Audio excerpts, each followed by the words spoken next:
എല്ലാവർക്കും നമസ്കാരം. Tarot healing ലൈഫിലേക്ക് ഏവർക്കും സ്വാഗതം. ഞാൻ ഗംഗ. ഇന്ന് നമ്മൾ നോക്കാൻ പോണത് 2 തരം ടാരോയിലുള്ള ഒരേ കാർഡുകളുടെ വ്യത്യസ്ത ആശയങ്ങളാണ് കേട്ടോ. 2 ഡെത്ത് കാർഡും 2 ടു ഓഫ് വൺസും ആണ് കാർഡിലുള്ളത്. അപ്പോൾ ഡെത്ത് കാർഡ് എന്ന് പറയുമ്പോൾ നിങ്ങൾക്കറിയാലോ, പരിവർത്തനം എന്ന് പറയുന്നുണ്ട്. നിങ്ങളെന്ന വ്യക്തിക്കുള്ള പരിവർത്തനം. ഡെത്ത് ഒന്നിനെയും വെറുതെ വിടില്ല. കാരണം മരണം അനിവാര്യമാണ് എന്നുള്ളതാണ് കാർഡ് സൂചിപ്പിക്കുന്നത്. അതായത് ഇപ്പോൾ മനുഷ്യനായാലും മൃഗങ്ങളായാലും എല്ലാത്തിനും ഒരു പരിവർത്തനം ഉണ്ടാവും. മരം ആയാലും ചെടികളായാലും ഇനിയിപ്പോൾ വലിയവനായാലും സമ്പത്തുള്ളവനായാലും ദരിദ്രനായാലും ഏതൊരു ആൾക്കും അല്ലെങ്കിൽ ഏതൊരു ജീവജാലങ്ങൾക്കും മരണം അനിവാര്യമാണ്. അപ്പോൾ ആദ്യ കാർഡ് കാണിക്കുന്നത് അതാണ്, മരണം അനിവാര്യമാണ്. അവിടെ ആരും മരണം വെറുതെ വിടുന്നില്ല. പിന്നെ രണ്ടാമതുള്ളത് മരണം ഒരു റീബർത്ത്. കാരണം മരണം ഉണ്ടെങ്കിൽ മാത്രമാണ് നമുക്ക് വീണ്ടും ഒരു ജനനമുള്ളൂ എന്ന് പറയില്ലേ. അതേപോലെ ഒരു റീബർത്താണ്. അപ്പോൾ റീബർത്ത് എന്താണുള്ളത്?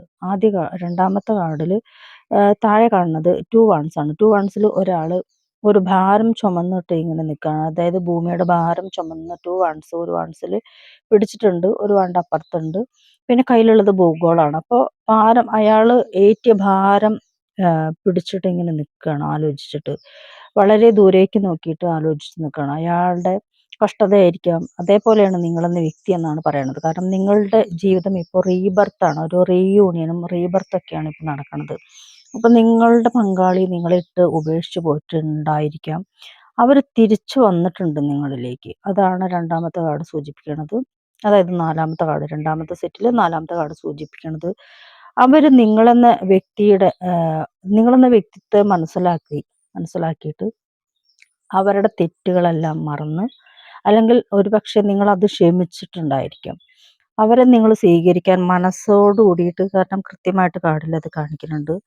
സ്നേഹത്തോട് കൂടിയിട്ടും അല്ലെങ്കിൽ ആ ഇഷ്ടത്തോട് കൂടിയിട്ടും നിങ്ങൾ അവരെന്നെ സ്വീകരിക്കാൻ തയ്യാറായ നിങ്ങളാണ് വലിയ വ്യക്തിത്വത്തിന് ഉടമ. കാരണം ഒരുപക്ഷെ നിങ്ങളിൽ ഒരുപാട് കുറവുകൾ ഉണ്ടായിരിക്കാം. ആ കുറവായിരിക്കാം അവർ നിങ്ങളെ ഉപേക്ഷിച്ചിട്ട് പോയിട്ടുണ്ടാവുക.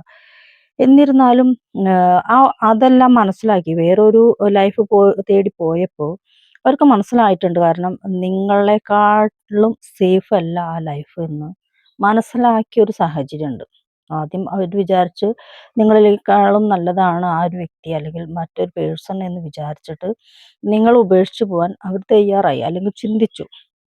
അവിടെ മുതൽ നിങ്ങൾ അകൽച്ച തുടങ്ങി. ആ അകൽച്ച പിന്നീട് നിങ്ങൾ ഒറ്റപ്പെടാൻ ഒരിട വന്നു എന്നുള്ളത് സൂചിപ്പിക്കാം. കാരണം നിങ്ങൾ ഭാരമേറ്റി നിൽക്കുന്നത് ആ മാനസിക വ്യഥയാണ്. എന്ത് ചെയ്യണമെന്നറിയാതെയുള്ള ഒരു ഭാരം. ഒരുപക്ഷെ കുട്ടികളുണ്ടായിരിക്കാം, പേരൻസ് ഉണ്ടായിരിക്കാം, ജോലി ഉണ്ടായിരിക്കാം. ഇതെല്ലാം കൈകാര്യം ചെയ്യുമ്പോൾ നിങ്ങൾക്ക് ഉണ്ടാവുന്ന ജീവിതഭാരമാണ് ആദ്യമായിട്ട് താഴത്തെ സ്യൂട്ടിൽ രണ്ടാമത്തെ കാർഡ് കാണിക്കണത്. പിന്നെ ഉള്ളത് അവർ നിങ്ങളിലേക്ക് തിരിച്ചു വന്നപ്പോൾ ഉള്ളൊരു സന്തോഷമാണ് രണ്ടാമത് കാർഡ് കാണിക്കുന്നത്. അപ്പം നിങ്ങൾ ആ വ്യക്തിയെ മനസ്സിലാക്കിയിട്ടുണ്ടായിരിക്കാം, പക്ഷെ അത് പ്രകടിപ്പിച്ചിട്ടുണ്ടായിരിക്കില്ല. ഈ പ്രകടിപ്പിക്കാത്ത സ്നേഹത്തിന് ഒരു പ്രശ്നമുള്ളത് എന്താണെങ്കിൽ, അത് അവർ അനുഭവിക്കില്ലെങ്കിൽ അവർക്കത് ഒരു അകൽച്ചയാണ് ഫീൽ ചെയ്യുള്ളൂ. ഏതൊരു സ്ത്രീ ആവട്ടെ പുരുഷനാവട്ടെ പ്രകടിപ്പിക്കുന്ന സ്നേഹം മാത്രമാണ് ആഗ്രഹിക്കുക. കാരണം അവരൊരുപാട് ഇഷ്ടപ്പെടുന്നുണ്ടാവും നിങ്ങളായിട്ട് പുറത്തു പോകാനും ഒന്ന് ചിരിക്കാനും സ്നേഹത്തോടൊരു തലോടലിന് അല്ലെങ്കിൽ കുറച്ച് നേരം സംസാരിക്കാൻ. ഇതൊക്കെ നിങ്ങളായിട്ട് ആഗ്രഹിക്കുന്നുണ്ടാവാം. പക്ഷെ നിങ്ങളതൊന്നും, നിങ്ങളുടെ സമയക്കുറവ് മൂലമായിരിക്കാം ഇതിനൊന്നും നിങ്ങൾ നിൽക്കാത്തതും. അല്ലെങ്കിൽ നിങ്ങൾക്ക് ആഗ്രഹമില്ലാഞ്ഞിട്ടായിരിക്കില്ല അവരായിട്ട് പുറത്തു പോകണമെന്നോ അല്ലെങ്കിൽ സംസാരിക്കണമെന്നോ കുറച്ച് സമയം സ്പെൻഡ് ചെയ്യണമെന്നൊക്കെ ആഗ്രഹം ഉണ്ടായിരിക്കാം. പക്ഷേ ആഗ്രഹം ഒരിക്കലും നടക്കണില്ല. നിങ്ങൾ അത്രയും ക്ഷീണിതനായിട്ടായിരിക്കാം നൈറ്റിൽ വീട്ടിലെത്തുന്നുണ്ടാവുക.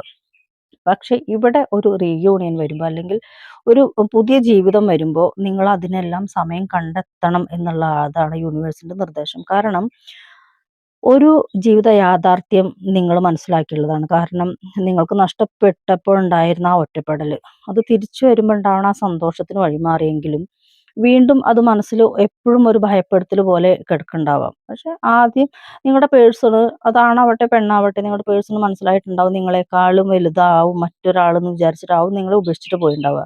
പക്ഷെ കുറച്ച് കാലം അവരോടൊത്ത് ജീവിച്ചപ്പോൾ അവർക്ക് തോന്നിയിട്ടുണ്ടാവും ഇനി അതല്ല ശരി, ആദ്യം എൻ്റെ പേഴ്സൺ തന്നെയാണ്, എൻ്റെ വ്യക്തിപരമായിട്ട് എൻ്റെ ജീവിതത്തിൽ എൻ്റെ പേഴ്സണാണ്, അല്ലെങ്കിൽ എൻ്റെ കുട്ടികളുടെ അച്ഛനാണ്, അല്ലെങ്കിൽ എൻ്റെ കുട്ടികളുടെ അമ്മയാണ് നല്ലത് എന്ന് തോന്നിയപ്പോഴാണ് നിങ്ങൾ തിരിച്ചുവരവിന് തയ്യാറായത്. ഈ തിരിച്ചുവരവിന് തയ്യാറായപ്പോൾ നിങ്ങൾ കൊടുക്കേണ്ട ഒരു പ്രയോറിറ്റി, അല്ലെങ്കിൽ നിങ്ങൾ കൊടുക്കേണ്ടത്, മുൻഗണന കൊടുക്കേണ്ടത് ആ ടൈമിനാണ്. നിങ്ങൾ അവരോടൊത്തൊന്ന് കുറച്ച് നേരം ഇരിക്കാൻ തയ്യാറാവുക. അവർക്ക് എന്തെങ്കിലും കുറവുകളുണ്ടെങ്കിൽ ചോദിച്ച് മനസ്സിലാക്കാൻ തയ്യാറാവുക. അവർ വിഷമിക്കുന്നുണ്ടെങ്കിൽ അതിനെക്കുറിച്ച് ചോദിക്കാൻ തയ്യാറാവുക. എന്തെങ്കിലും കുറവുകളുണ്ടോ? അതോ എന്തെങ്കിലും അസ്വസ്ഥതകളുണ്ടോ? മാനസികമായിട്ടോ ശാരീരികമായിട്ടോ? ഇതെല്ലാം ചോദിക്കാൻ തയ്യാറാകുമ്പോൾ നിങ്ങളെന്ന വ്യക്തിയെ അവര് ഇതുവരെ സ്നേഹിച്ചേക്കാളും കൂടുതൽ സ്നേഹിക്കാൻ തുടങ്ങും. ഇതൊന്നും അഭിനയമല്ല. ലൈഫ് പറയുമ്പോൾ അഭിനയമല്ല. അത് ആത്മാർത്ഥമായിട്ട് സ്നേഹിക്കുക. കാരണം മരണം വ്യക്തമായിട്ട് മുകളിൽ കാണിക്കുന്നുണ്ട്. മരണം കീഴടക്കാത്തതായിട്ട് ലോകത്തൊന്നുമില്ല. അപ്പൊ ആ മരണം വരെയെങ്കിലും സമാധാനമായിട്ടും സന്തോഷമായിട്ടും ജീവിക്കാൻ നിങ്ങൾക്കൊരു സാധ്യത രണ്ടാമത് തെളിഞ്ഞു വന്നിട്ടുണ്ടെങ്കിൽ അതിന് കൂടുതൽ നേരം നിങ്ങൾ അതിന് പ്രയോറിറ്റി കൊടുക്കുക. കാരണം നിങ്ങളുടെ ലൈഫ് ഒന്നേ ഉള്ളൂ. ആ ലൈഫിൽ നിങ്ങൾ നിങ്ങളുടെ കുടുംബത്തെയും മക്കളെയും സഹോദരങ്ങളെയും ഭാര്യയെയും അതേപോലെ തന്നെ നിങ്ങളുടെ ഭർത്താവിനെ, നിങ്ങളുടെ മക്കളെനെ, നിങ്ങളുടെ മാതാപിതാക്കളെന്നെ, അതേപോലെ ഹസ്ബൻഡിൻ്റെ ആണെങ്കിൽ അല്ലെങ്കിൽ വൈഫിൻ്റെ ആണെങ്കിൽ അവരുടെ പേരൻസിനെ, ഇതെല്ലാം കെയർ ചെയ്യുമ്പോൾ നിങ്ങൾക്ക് കിട്ടുന്ന ഒരു സന്തോഷം ഒരു പക്ഷേ നിങ്ങൾ ഇട്ടെറിഞ്ഞ് ഉപേക്ഷിച്ച് പോകുമ്പോൾ അവർക്ക് കിട്ടില്ല. അപ്പോൾ പല കാരണങ്ങളെ കൊണ്ട് ഉപേക്ഷിച്ച് പോയിട്ടുണ്ടാവാം. ചിലപ്പോൾ ഒരിക്കലും മുന്നോട്ട് പോകാൻ പറ്റാത്ത ബന്ധമാവും പിരിഞ്ഞിട്ടുണ്ടാവുക. അത്തരം ബന്ധങ്ങളല്ല ഞാൻ പറയണത്. ഒരു ചെറിയ തെറ്റിദ്ധാരണ മൂലം എടുത്ത് ചാടിയിട്ട് ലൈഫ് ഉപേക്ഷിച്ചിട്ട് പോയിട്ട് തിരിച്ചു വന്ന ആൾക്കാരെ കാര്യമാണ് പറയണത്. അതായത് ഒരു റീയൂണിയൻ നടന്നിട്ടുള്ള ആൾക്കാരെ കാര്യം പറയണത്. അതായത് എന്തായാലും നടക്കുമെന്ന് തന്നെയാണ് കാട് കാണിക്കുന്നത്. ഇനി നടക്കാത്ത ആൾക്കാർക്കും ആ നിസ്സാര കാര്യങ്ങളെ കൊണ്ട് തകർന്ന് അകൽച്ച പാലിച്ച് നിൽക്കുന്ന ആൾക്കാരും നിങ്ങൾക്ക് എന്തായാലും ഡിസംബർ അവസാനത്തോട് കൂടിയിട്ട് റീയൂണിയൻ ഉണ്ടാവും. അതിന് വേണ്ടിയിട്ട് ഞാനൊരു സ്വിച്ച് വേർഡ് പറഞ്ഞുതരാം. അതേപോലെ തന്നെ ഒരു ശ്ലോകം ഞാൻ പറഞ്ഞുതരാം. ഇത് നിങ്ങൾ രണ്ടും ചെയ്യുകയാണെങ്കിൽ നിങ്ങൾക്കൊരു റിയൂണിയൻ എത്രയും പെട്ടെന്ന് ഉണ്ടാവുന്നതാണ് കേട്ടോ. അപ്പൊ ഇതാണ് സ്വിച്ച് വേർഡ് 8997447476. നിങ്ങൾക്ക് നഷ്ടപ്പെട്ട ആ പ്രണയം അല്ലെങ്കിൽ ആ വ്യക്തിയെ തിരിച്ചു കിട്ടാൻ നിങ്ങളുടെ ഭാര്യ ആവും ഒരു പക്ഷേ, അല്ലെങ്കിൽ നിങ്ങളുടെ ഭർത്താവാം, അവരാണ് ഇത് ചെയ്യേണ്ടത്. ഈ ഒരു സ്വിച്ച് വേർഡ് എഴുതിയിട്ട് 78 തവണ എഴുതിയിട്ട് അത് പച്ചമഷി കൊണ്ട് തന്നെ എഴുതാൻ ശ്രമിക്കണം. നിങ്ങളുടെ തലോണക്കീഴിൽ വെക്കുക. കൃത്യം ഒരു മാസം കൊണ്ട് 30 ദിവസം കൊണ്ട് നിങ്ങൾക്കതിൽ റിസൾട്ട് ഉണ്ടായിരിക്കും എന്നുള്ളത് യൂണിവേഴ്സ് ഗ്യാരണ്ടിയാണ്. അപ്പോൾ നിങ്ങളത് ചെയ്യുക. പിന്നെ ഒരു ശ്ലോകം ഉണ്ട്. ഈ ശ്ലോകം ജപിക്കേണ്ടത് പുരുഷന്മാരാണ് കേട്ടോ. അത് പ്രത്യേകം ശ്രദ്ധിക്കുക. സ്ത്രീകളല്ല. ഓം ദേവേന്ദ്രാണി നമസ്തുഭ്യം ദേവേന്ദ്ര പ്രിയേ ഭാമിനി വിവാഹം ഭാഗ്യം ആരോഗ്യം ശീഘ്രം ലഭം ച ദേഹിമേ.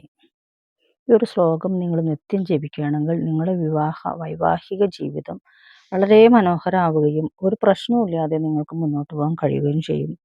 ഇനി വിവാഹം കഴിക്കാൻ പോണ ആൾക്കാർക്കും ആ ഒരു ശ്ലോകം പുരുഷന്മാർക്ക് ജപിക്കാട്ടോ. പുതിയതായിട്ട് നിങ്ങൾ വിവാഹം കഴിക്കാൻ പോണ ആൾക്കാരാണെങ്കിലും നല്ലൊരു കുടുംബാന്തരീക്ഷം, നല്ലൊരു ജീവിത പങ്കാളിനെ കിട്ടാൻ വേണ്ടിയിട്ട് നിങ്ങൾക്ക് ഈ പറഞ്ഞ ശ്ലോകം ജപിക്കാം. അപ്പോൾ നിങ്ങളുടെ ലൈഫ് നിങ്ങളുടെ കൺമുൻപിലേക്ക് ഇന്ന് തിരിച്ചു വരണു എന്നുള്ളതാണ് യൂണിവേഴ്സ് കാണിച്ചു തരുന്ന ഒരു അടയാളം. അപ്പം അതുകൊണ്ട് നിങ്ങൾ നല്ല സന്തോഷത്തോട് കൂടിയിട്ടും യൂണിവേഴ്സിനോട് എപ്പോഴും താങ്ക്ഫുൾ ആയിട്ടിരിക്കുക. അപ്പോൾ ആദ്യമായിട്ടാണ് എന്നെ വീഡിയോ കാണണമെങ്കിൽ ഒന്ന് സബ്സ്ക്രൈബ് ചെയ്തിട്ട് വാച്ച് ചെയ്യാൻ ശ്രമിക്കുക. കാരണം നിങ്ങളുടെ എല്ലാവരുടെയും എനർജി എന്നായിട്ട് കണക്ട് ചെയ്യുമ്പോൾ മാത്രമാണ് ഇത് നിങ്ങളുടെ റീഡിംഗ് ആയിട്ട് മാറുള്ളൂ. അതായത് റെസിനേറ്റ് ആവുള്ളൂ. അപ്പോൾ നിങ്ങൾ വെറുതെ വാച്ച് ചെയ്ത് പോയിട്ടുണ്ടെങ്കിൽ ഇത് നിങ്ങൾക്ക് ഒരു റെസിനേറ്റ് ആവാതെ വരുന്നത് അതുകൊണ്ടാണ്. അപ്പോൾ എല്ലാവരും സബ്സ്ക്രൈബ് ചെയ്യുക. ഇഷ്ടപ്പെട്ട ലൈക്ക് ചെയ്യാനും കമൻറ്റ് ചെയ്യാനും മറക്കരുത്. നല്ലൊരു വീഡിയോ ആയിട്ട് നല്ലൊരു സ്വിച്ച് വേർഡും ശ്ലോകമൊക്കെ ആയിട്ട് ഈ ശ്ലോകമൊക്കെ എല്ലാവർക്കും ജപിക്കാം കേട്ടോ. ജാതി മത ഭേദമന്യേ ആർക്കും ജപിക്കാൻ പറ്റിയൊരു ശ്ലോകമാണിത്. അപ്പോൾ അതുകൊണ്ട് നിങ്ങൾ ഈ ശ്ലോകം ജപിച്ചോളൂ. അപ്പം നമുക്ക് വീണ്ടും കാണാം മറ്റൊരു വീഡിയോ ആയിട്ട്. നന്ദി, നമസ്കാരം.